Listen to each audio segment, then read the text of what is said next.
लगेच त्याची आई ती आणि वडील म्हणतात मला मुलगी नकोय. तेव्हा ती आई म्हणते आई मी कधी कुणाचं पाप केलं का ग आई, मी कधी कुणाचं पाप केलं का आई, मला सुद्धा जन्माला यायचंय, मला सुद्धा जग पाहायचंय ग आई. सांग ना आई मला कोण वाचवणार, सांग ना आई मला कोण वाचवणार, तुझ्या विना जन्मासी ग मला कोण घालणार, तुझ्या विना जन्मासी ग मला कोण घालणार. ती मुलगी म्हणते आई जेव्हा मी मोठी होईन शाळेतून येईन तुझं सगळं काम करेन, बाबांची काळजी घेईन, मला येऊ दे ना जन्माला. आता मला सांगा मुलीमध्ये काय कमी आहे? जिथं मुलगा डॉक्टर आहे तिथं मुलगी सुद्धा डॉक्टर आहे, जिथं मुलगा इंजिनियर आहे तिथं मुलगी सुद्धा इंजिनियर आहे, जिथं मुलगा पायलट आहे तिथं मुलगी सुद्धा पायलट आहे. म्हणून येऊ द्या त्या मुलीला जन्माला, नका विजवू त्या पंथीला. एका वडिलांनी आपल्या मुलीला विचारलं बाई तू एवढी मोठी झाली, आतापर्यंत मी तुझे सगळे लाड पुरवले, हट्ट पुरवले, पण मला तू आता एक सांग तुला आता माझ्याकडनं काय हवंय का? तेव्हा ती मुलगी म्हणते बाबा असं का विचारता? तेव्हा ती मुलगी म्हणते सांगा ना बाबा असं का विचारता? तेव्हा ते वडील म्हणतात बाळ सांग ना मला की तुला आता माझ्याकडनं काय हवे का?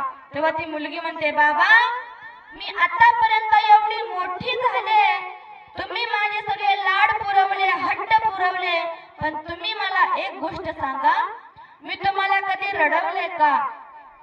तेव्हा ते वडील म्हणतात बाळ तू मला छोटी होतीस त्यावेळेस खूप रडवलंय.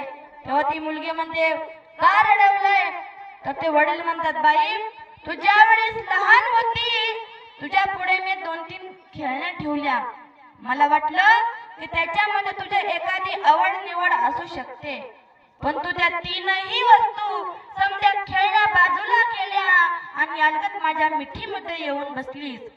खऱ्या अर्थाने तो बाप त्या दिवशी रडत असतो ज्या दिवशी आपण तळहाताच्या फोडाप्रमाणे वाढवलेली मुलगी आपल्या घर सोडून परक्या घरी जात असते. जनकासारख्या विदेही सीता मातेला जाण्याकरिता मग आपण काय सर्वसामान्य आहोत, आपण सर्वसामान्य आहोत. म्हणून ज्याच्याकडे पैसा भरपूर आहे, गाडी बंगला आहे, धन दौलत आहे, अशा घरामध्ये एखाद्याची मोल करीन म्हणून जगण्यापेक्षा एखाद्या शेतकऱ्याची राणी म्हणून ती मुलगी जगेल, शेतकऱ्याची राणी म्हणून ती मुलगी जगेल. आणि आता मुलांचे वडील खूप व्यसनेचे आहारी आहात, खूप दारू पित असतात, रात्रीच्या 12-1 वाजता घरी येतात आणि आल्याच्या नंतर आरडाओरडा सुरू करतात.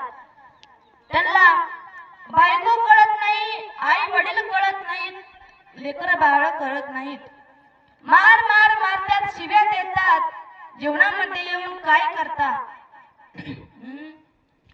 क्या किया क्या किया क्या किया रे, क्या किया क्या किया क्या किया रे, तूने जीवन गमा दिया, तूने जीवन गमा दिया, क्या किया रे, जिसे पाना था उसको तो खो दिया रे, जिसे पाना था उसको तो खो दिया, अमृत छोड़ा पीता है शराब रे, भगवान के नाम से मुआ मोड़ लिया, अमृत छोड़ा पीता है शराब रे, भगवान के नाम से मुआ मोड़ लिया, क्या किया क्या किया क्या किया रे, क्या किया क्या किया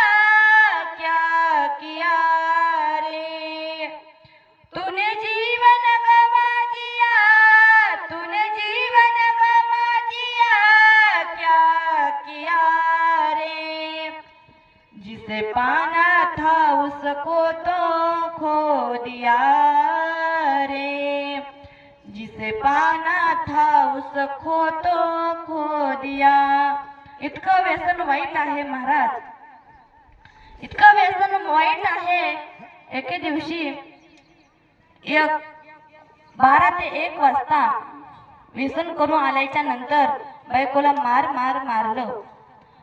बायकोला मारलं आणि बायको माहेर सोडून गेली, सासर सोडून माहेर गेली.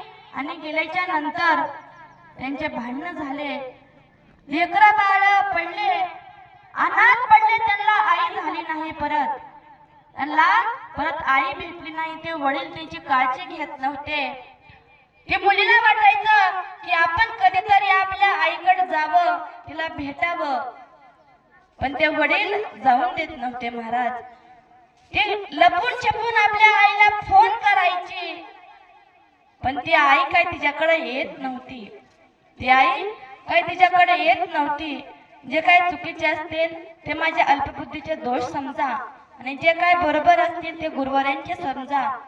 झालेली प्रवचन रूपी सेवा माझ्या आईवडिलांच्या नतमस्तक होते, गुरुवारांच्या चरणावर समर्पित करते. हरिभक्तपरायण महंत बाळनाथ महाराज डिसले यांच्या चरणावर समर्पित करते आणि माझ्या प्रवचन रूपेला पूर्ण विराम देते. विठ्ठल